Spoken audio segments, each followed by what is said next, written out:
Okay, we're going to do task 20i now. Asks us that we open up the file we saved as task 20h. We're going to add a new label category in cell D2. D2 here. That's called category. Okay, what we're asked to do is place a formula in cells D3 to D21. So this is this range, D3 to D21, to display very experienced for employees with 10 or more years experience, otherwise to display not experienced. All right, so what we have over here is we have a condition, a criteria for when the experience is greater than or equal to 10, it must display very experienced, and if it is not, doesn't meet the criteria, then it must display not experienced. So we'll use an if statement here, if function. I'm going to go and use the formula bar. So I'm going to use if,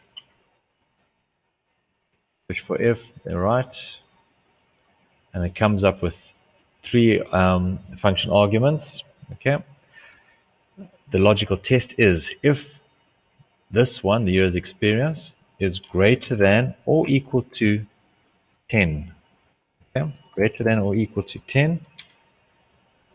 Then what it must do is must type and have a experienced, very experienced.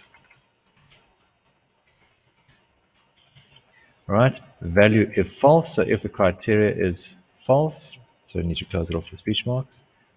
Criteria is false, then it must say not experienced. Because it's text, we have to put in speech marks. Okay.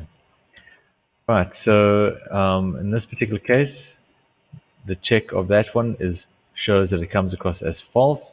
So if it's true to that, but if it's false, it's not experienced, and the end result is not experienced because the condition is the year's experience is 3, so it's less than 10. So that works out great.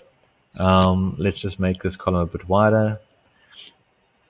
Okay, let me show you now how to do it via typing rather than using the formula bar. Type equals, we're going to use if structure, brackets, and then it comes up asking for the logical test. So if this is greater than or equal to 10, then if it is true, type show very experienced.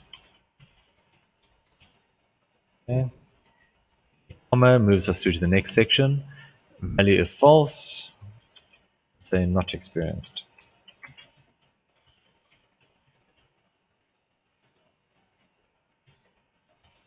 And then close the brackets and we are finished. Okay, comes up like that. Now we can copy this formula, right, copy it down, and we'll see that those ones that are over 10 show very experienced. So that's great. Double click here just to change the width. So that's the if function has worked well and was quite capable of solving our problem here. Okay, we're going to save this as usual. Save it as task 20i.